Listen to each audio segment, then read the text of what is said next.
At 1 p.m. on November 2nd, 2020, an older man named Marcel Terray stood in his backyard hanging damp clothes on a clothesline. Marcel and his wife, 83-year-old Paulette Landru, lived on a quiet street in the small city of Anden, Belgium.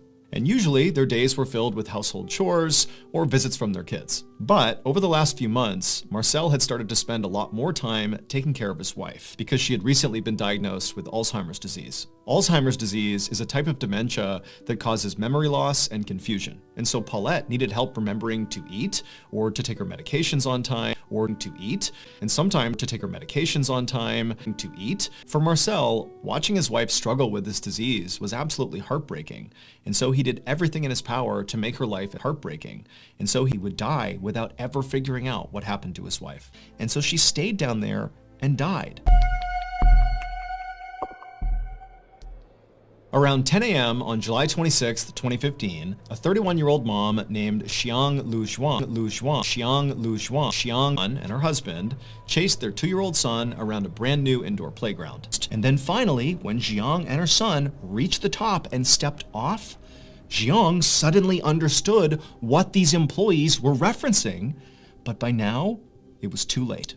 Moments later, Xiang's husband, who was still down below on the 6th floor at the playground, he heard the sound of his wife and son screaming over near the escalator. He thought it was great, and then placed him at the top of a slide. And he happily slid down to the bottom, and when he reached the bottom, it caved in and died.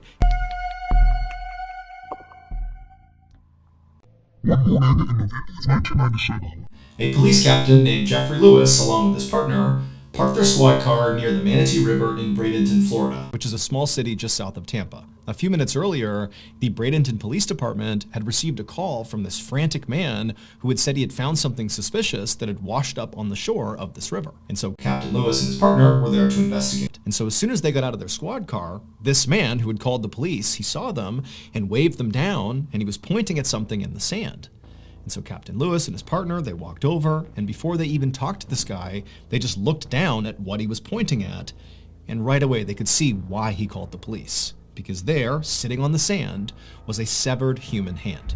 And so the instant Captain Lewis saw this, his first thought was actually just MrBallen, because MrBallen swam in the Manatee River, and people were told about them, and were told, not to go swimming here, but people still did. And so his thought was, well, maybe MrBallen's got a swimmer. However, when Captain Lewis looked at the hand more closely, he could tell right away that that probably did not happen, because where the hand had been cut off from the body, the cut was almost surgical. It was very, very neat. Whereas if MrBallen ripped the hand off, it would be rough. But this almost looked like a surgeon had carefully removed the hand. And so Captain Lewis turned to his partner and told him, MrBallen